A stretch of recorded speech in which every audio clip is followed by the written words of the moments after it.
Hello, कैसे हैं आप सभी। पूरा उम्मीद है और विश्वास है कि आप सभी स्वस्थ होंगे, मस्त होंगे, तंदुरुस्त होंगे और जबरदस्त तरीके से आप अपनी परीक्षाओं की तैयारी कर रहे होंगे। आज की यह क्लास जो है क्लास 10th के हिंदी का जो है चौथा चैप्टर, जिस चैप्टर का नाम है नाखून जो है क्यों बढ़ते हैं। इस चैप्टर के राइटर जो हैं कौन है, तो राइटर के बारे में आप जानते हैं, हजारी प्रसाद द्विवेदी जी। अब जो है इस चैप्टर को आप अभी तक किताब देख के पढ़े होंगे, रटे होंगे, लेकिन आज के इस क्लास जो है अनोखा क्लास है। बिना किताब देखे हुए पूरा के पूरा जो है इस चैप्टर को आपके दिमाग के अंदर फिट कर दिया जाएगा कि आखिर नाखून जो है क्यों बढ़ते हैं। तो आइए सभा को शुरू करते हैं। आप जानते हैं कि किसी भी चैप्टर को पढ़ने से पहले हम लोग उसके लेखक के बारे में पढ़ते हैं। क्यों पढ़ते हैं भाई? तो लेखक से रिलेटेड ऑब्जेक्टिव जो है ज्यादातर आपसे पूछता है, इसीलिए हम लोगों को पढ़ना पड़ेगा।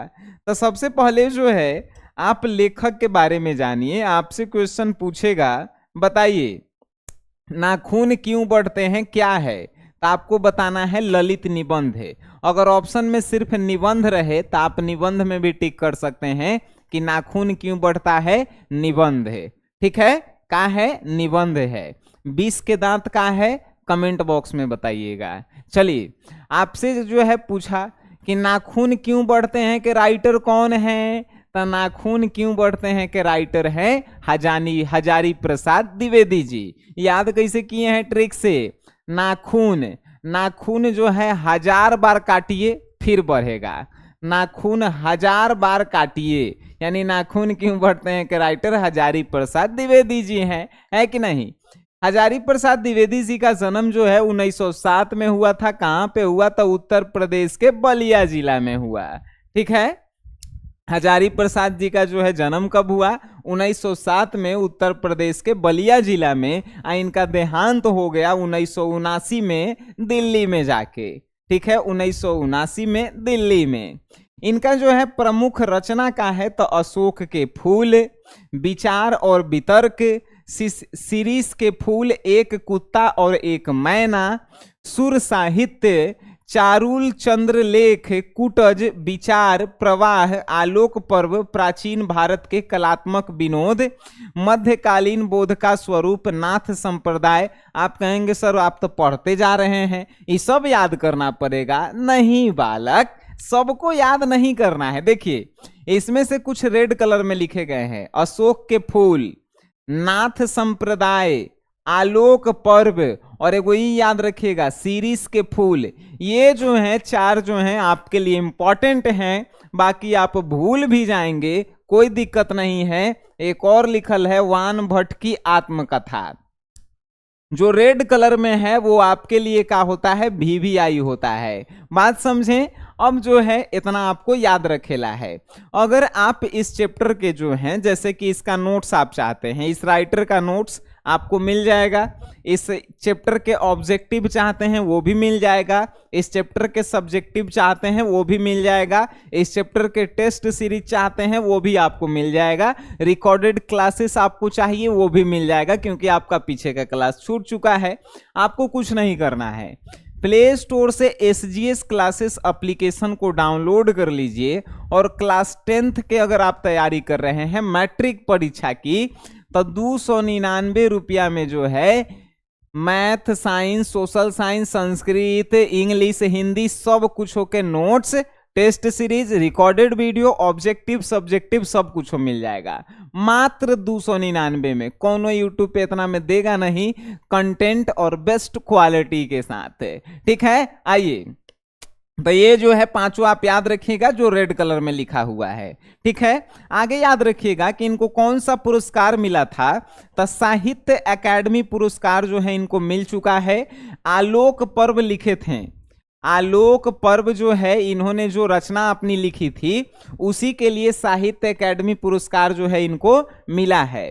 भारत सरकार के द्वारा जो है इन्हें पद्म भूषण पुरस्कार से भी जो है सम्मानित किया गया है। तो हजारी प्रसाद द्विवेदी जी को जो है कौन कौन सा पुरस्कार मिला है? साहित्य अकादमी पुरस्कार आलोक पर्व के लिए और पद्म भूषण पुरस्कार। याद रहेगा आपको? एकदम याद रहेगा। जन्म कब हुआ? 1907 में, और इनका मृत्यु जो है 1979 में हो गया, आपको पता ही है। राइटर से रिलेटेड पूरे कंप्लीट हो गए। आगे बढ़े हम लोग। Well done my dear. आगे आइए। आगे जो है बिना किताब को देखे हुए आइए हम लोग जो है इस चैप्टर को पढ़ते हैं। चैप्टर की शुरुआत होती है, लेखक कहता है कि बच्चे भी जो हैं कभी कभी ऐसा प्रश्न पूछ देते हैं जिसका जो है जवाब हमारे पास जो है नहीं रहता है। यानी एक पिता के पास जो है एक बच्चे का प्रश्न का जो है जवाब नहीं रहता है। क्यों? तो लेखक की एगो छोटी बेटी है जिन्होंने लेखक से प्रश्न कर दिया है कि पिताजी नाखून जो है क्यों बढ़ते हैं। अब ये जो है प्रश्न का उत्तर जो है पिता के पास नहीं है, तो वो जो है इस पे जो है पूरा गहन अध्ययन करने लगते हैं कि आखिर इस प्रश्न का उत्तर हम अपनी बेटी को क्या दें। वो भी समझेगी कि पापा जो है अनपढ़ हैं, जो मेरे एक प्रश्न का उत्तर नहीं दे पा रहे हैं। तो लेखक इस पे जो है विचार विमर्श करता है, बहुत सारा जो है पढ़ता है। उसके बाद जो है उनको जो है इन सभी प्रश्नों का उत्तर मिलता है। एगो प्रश्न आपसे पूछेगा, नाखून क्यों बढ़ते हैं? नाखून इसलिए बढ़ते हैं क्योंकि नाखून जो है हमें ये बताते हैं कि आप पहले पशु थे। नाखून क्यों बढ़ते हैं? तो नाखून जो है इसलिए बढ़ते हैं क्योंकि वो पशुता के निशानी का अवशेष है। याद रखिएगा इस क्वेश्चन का आंसर। ठीक है, तो छोटी बेटी जो है लेखक से प्रश्न कर देते हैं कि नाखून क्यों बढ़ते हैं। तो लेखक ये जो है प्रश्न में उलझ जाता है। आगे लेखक चर्चा करता है कि ठीक है, आज जो है नाखून हम लोगों के बढ़ रहे हैं, तो आज जो है नाखून हम लोग जो है तुरंत काट दे रहे हैं। लेकिन कुछ लाख वर्ष पहले क्या होता था? तो इसी नाखून का उपयोग जो है मानव जाति जो है जानवरों को मारने के लिए करते थे, अपनी सुरक्षा के लिए करते थे। जब आदि मानव हुआ करते थे तो क्या करते थे? आदि मानव से पहले के भी जो प्रजातियां हुआ करती थी, यानी कि कुछ लाख वर्ष पहले जब नाखून नहीं काटा जाता था, तो नाखून का उपयोग जानवरों की शिकार करने में, जंगलों को काटने में, अपनी सुरक्षा करने के लिए जो है नाखून का उपयोग किया जाता था। ऐसा जो है लेखक बता रहे हैं। लेखक कह रहे हैं कि पहले जो है नाखून को इसलिए नहीं काटा जाता था क्योंकि इन सभी चीजों के लिए, शिकार करने के लिए, अपनी सुरक्षा के लिए नाखून का उपयोग किया जाता था। लेकिन आज नाखूनों को इसलिए काटा जाता है कि हम लोग जो है मनुष्य के रूप में आ गए हैं और विकसित हो गए हैं इन चीजों को दर्शाने के लिए। और जैसे जैसे मनुष्य जो है अपना विकास किया है, तो पहले जो है नाखून को हथियार बनाया, फिर उसके बाद जो है लकड़ी और पत्थर का जो है हथियार बनाया। जैसे आप देखे होंगे कि रावण के लंका में जब जो है हनुमान जी जा रहे थे तकाची, तो उनका जो त्रिशूल था, त्रिशूल काची के लकड़ी के था, जो बंदरों के पास था। ठीक है, ऐसा जो है लेखक कह रहे हैं, हम नहीं कह रहे हैं। आगे जैसे जैसे विकास हुआ तो लोग लकड़ी और पत्थर के बाद जो है हड्डी का हथियार बनाए, और हड्डी के हथियार के बाद जो है लोग क्या किए? तो लोहा के आविष्कार किए, लोहा के औजार बनाए, जैसे कि तलवार, भाला। और इतना ज्यादा मनुष्य विकसित कर गया कि अब जो है एटम बम बना दिया है, जैसे एक बार में पूरा के पूरा देश जो है समाप्त कर जाए। एटम बम, परमाणु बम, ये जो है लेखक का चर्चा है। लेखक आगे कह रहे हैं कि नखधर मनुष्य का अब एटम बम पर भरोसा है। नखधर मनुष्य कहने का मतलब मनुष्य के पास जो है नख यानी कि नाखून है। तो नाखून वाले मनुष्य जो है पहले अपने नाखून से जो है शिकार करते थे, अपने नाखून को ही अपना हथियार मानते थे। वही मनुष्य जो है आज एटम बम पे जो है आश्रित हो गया है। यानी जब युद्ध होता है तो एटम बम के जो है सहारे होता है। और इस युद्ध का जो है आप परिणाम जो है देखे होंगे, हिरोशिमा पे जो युद्ध हुआ था उस युद्ध का। ठीक है, चलिए आगे जो है लेखक कह रहे हैं, नाखून ना काटने पर डांटता है, परंतु कुछ लाख साल पहले जैसे लेखक कह रहे हैं कि कभी कभी मैं सोचता हूं कि आजकल जो है माता पिता बच्चे जब नाखून नहीं काटते हैं तो डांटते हैं, तो क्या पहले ऐसा होता होगा कि बच्चे जब नाखून काट लेते होंगे तो उनके माता पिता डांटते होंगे कि नाखून क्यों काट लिया, अब शिकार तुम कैसे करेगा, अब जो है अपन सुरक्षा कैसे करेगा। तो लेखक ही कह रहा है कि अब नाखून नहीं काटने पे माता पिता डांटते हैं, लेकिन पहले हो सकता है कि जब नाखून बच्चा काट लेता होगा तो डांटता होगा कि भाई अब शिकार तुम कैसे करेगा, भोजन कैसे करेगा। तो ऐसा जो है लेखक के मन में प्रश्न आ रहा है। ऐसा इसलिए आ रहा है क्योंकि पहले का जीवन जो है अपना हथियार जो है नाखून को मानता था, और वहीं पे जो है आज का जीवन जो है मनुष्य जो है हथियार अपन बम को मानता है, लोहा से बनी औजारों को मानता है कि नहीं। लेखक का जो है आगे ये भी कहना है कि पहले जब होता था, पहले के दिनों में, यानी कि मनुष्य जो है पहले जब राजाओं महाराजाओं का राज चलता था, तो ये जो है नाखून जो है बहुत ही जो है सजा कर रखा जाता था। यानी कि नाखून को जो है अपने सुंदरता को जो है दिखाने के लिए जो है उपयोग किया जाता था। और इसका सबूत मिलता है वात्स्यायन के द्वारा लिखा गया जो कामसूत्र है उसमें। वात्स्यायन के जो कामसूत्र है उसमें जो है लिखा गया है कि नाखून को जो है त्रिकोणाकार के काटा जाता था, वर्तुलाकार यानी कि वृत्त के आकार का, चंद्रकाकार यानी कि चांद के आकार का, दंतुल यानी दांत के आकार का नाखून काट करके उस पे नेल पॉलिश किया जाता था, उस पे जो है रंगा जाता था, और लोगों जो हैं उनको अच्छा जो है दर्शाने के लिए अपनी सजावटी सामानों के लिए उपयोग करते थे। ऐसा जो है लेखक कह रहे हैं। और आजकल के जो है मनुष्य में भी जो है कुछ लोग ऐसे हैं जो ऐसा करते हैं अपनी जो है मनुष्यता को अच्छा दिखाने के लिए। लेखक आगे ये कह रहे हैं कि ज्यादा नहीं, 2000 साल पहले अगर आप जाइएगा तो जो राजा महाराजा थे वो अपने जो है नाखून का जो है उपयोग किस लिए, तो सजावट के लिए करते थे। और ये कहाँ से सबूत मिलता है, तो वात्स्यायन के काम सूत्र से जो है ये सबूत मिलता है। आगे लेखक का कहना है कि अगर आप प्राणी विज्ञान में इंटरेस्ट रखते हैं तो प्राणी विज्ञान के लोगों का ये कहना था कि पहले जो है मनुष्य जो है अपने प्राणों की रक्षा जो है नाखून के ही सहारे करता था। यानी कि जो जानवरों से रक्षा होता था, यानी जो भोजन करते थे तो वो नाखून के सहारे ही जो है उन सभी चीज़ों का उपयोग किया करते थे। लेकिन आजकल के मनुष्य जो हैं इस नाखून को इसलिए काट रहे हैं क्योंकि उनको जो है लगता है कि हमारे अंदर पशुता की निशानी है, इस पशुता को जो है हम दूर कर रहे हैं। तो जैसे जैसे समय बीत रहा है मनुष्य जो है अपनी पशुता की निशानी को दूर करने के लिए ये नाखून काटता है, लेकिन ये नाखून जो है का बेहया चीज है जो कितना भी काटिए ये बढ़ेगा ही बढ़ेगा। बड़ी बेशर्म चीज है नाखून। तब प्राणी विज्ञान के जो है वैज्ञानिकों ने भी जो है ये सलाह दिया है कि नाखून जो है हम लोग इसलिए काटते हैं क्योंकि हम लोग जो हैं पहले पशु के समान थे, और उसी पशुता की निशानी को जो है मिटाने के लिए हम लोग नाखून जो है काटते हैं। ठीक है, आगे लेखक ये कह रहे हैं कि हमको पता नहीं चल रहा है कि मनुष्य जो है किस ओर बढ़ रहा है। यानी मनुष्य जो है का पशुता की ओर बढ़ रहा है या मनुष्यता की ओर बढ़ रहा है।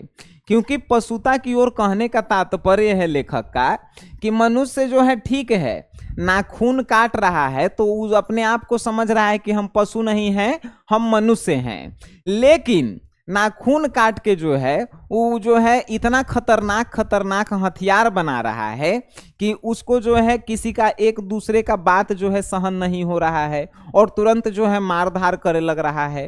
तो ये पशुता की ही तो निशानी है। तो क्या मनुष्य जो है पशुता की ओर बढ़ रहे हैं? लेखक को समझे नहीं आ रहा है कि लेखक कह रहा है कि हमें समझ नहीं आ रहा है कि मनुष्य पशुता की ओर बढ़ रहे हैं कि मनुष्यता की ओर।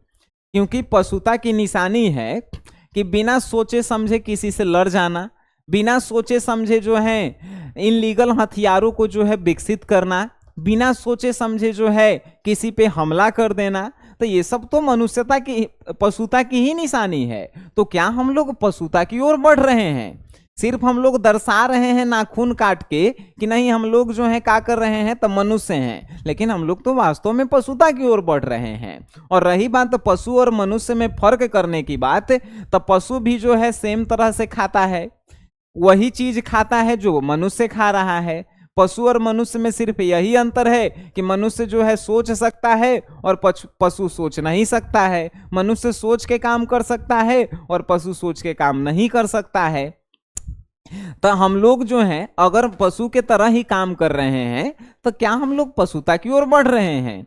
मनुष्यता ये कहता है कि मनुष्यता कहने का मतलब है कि किसी के दुख दर्द को समझना, किसी पे जो है बिना सोचे हुए हमला नहीं करना, किसी के जो है इनलीगल हथियार को विकसित नहीं करना। यानी कि मनुष्यता यही कहता है कि सबसे पहले अपने आप को जाने, फिर उसके बाद जो है दूसरे के बारे में आप सोचें। जब भारत जो है स्वतंत्र हुआ 15 अगस्त को, तब 15 अगस्त को जो है नेता आके भाषण देते हैं इंडिपेंडेंस। इंडिपेंडेंस का हिंदी अर्थ होता है स्वतंत्रता। क्या ये स्वतंत्रता वास्तव में हम लोगों को मिला है? स्वतंत्रता हम लोगों को मिला है तो क्या हम लोग जो है कुछ भी कर सकते हैं इस दुनिया में आके? तो ऐसा नहीं है। अगर हम लोग कुछ भी कर रहे हैं तब पशुता की ओर जो है अग्रसर हो रहे हैं, ऐसा लेखक का जो है कहना है। लेखक आगे ये भी कह रहे हैं कि एक बहुत बड़े जो है कवि हैं जिनका नाम है कालिदास, वो क्या कहते थे कि वो ये कहते थे कि पुराने चीज जो है ना ही खराब होते हैं और ना ही नए चीज जो है अच्छे होते हैं। यानी इनका ई कहने का तात्पर्य है कि पहले के जो नाखून थे ऐसा नहीं है कि खराब हैं, हम लोग जो नाखून को काट रहे हैं ऐसा नहीं है कि वो भी जो है अच्छा है। तो कालिदास जी का ई कहना था कि ना ही जो है पुराने चीज अच्छे होते हैं और ना ही नए चीज जो है खराब होते हैं। आगे गौतम बुद्ध भी जो है यही कहे हैं। गौतम बुद्ध भी जो है क्या कह के गए हैं, तो उन्होंने भी जो है इसी बात को रखा है, ये बात को रखा है कि जो है मनुष्य अपनी विचारों से श्रेष्ठ बनता है। मनुष्य जो है किससे? तन मनुष्य जो है अपनी विचारों से श्रेष्ठ बनता है और मनुष्य को जो है अपनी विचारों को जो है अच्छा करना चाहिए। यानी कि सबके जो है सुख दुख में शामिल होना ही जो है मनुष्यता की निशानी है। ये जो है गौतम बुद्ध जी का कहना था। और गौतम बुद्ध भी जो है अनेक जो है लोगों से जो है जब परिचित हुए तो उन्होंने लोगों को समझाया कि अहिंसा के साथ हम लोगों को रहना चाहिए। यानी लोगों में पे जो है हिंसा नहीं करना चाहिए, हम लोगों को एक दूसरे से प्रेम के साथ रहना चाहिए। लेकिन हम लोग मनुष्य में आ गए हैं, फिर भी जो है इतना ज़्यादा हथियार का विकास कर चुके हैं कि कोई भी कुछ बोलता है तो हम लोग उस पर अटैक कर देते हैं। तो क्या हम लोग मनुष्यता की ओर बढ़ रहे हैं? वास्तव में तो हम लोग नहीं बढ़ रहे हैं। लेखक का जो है ऐसा कहना है। आगे कह रहे हैं कि मनुष्य को जो है सुख कैसे मिलेगा? मनुष्य को सुख कैसे मिलेगा? बड़े बड़े नेता आके कहते हैं कि उद्योग लगाइए, मशीनों का जो है और भी जो है बड़ा बड़ा मशीन बनाइए और भी जो है अनाज उत्पादन कीजिए, तभी जो है मनुष्य का होगा, तो मनुष्य सुखी होगा।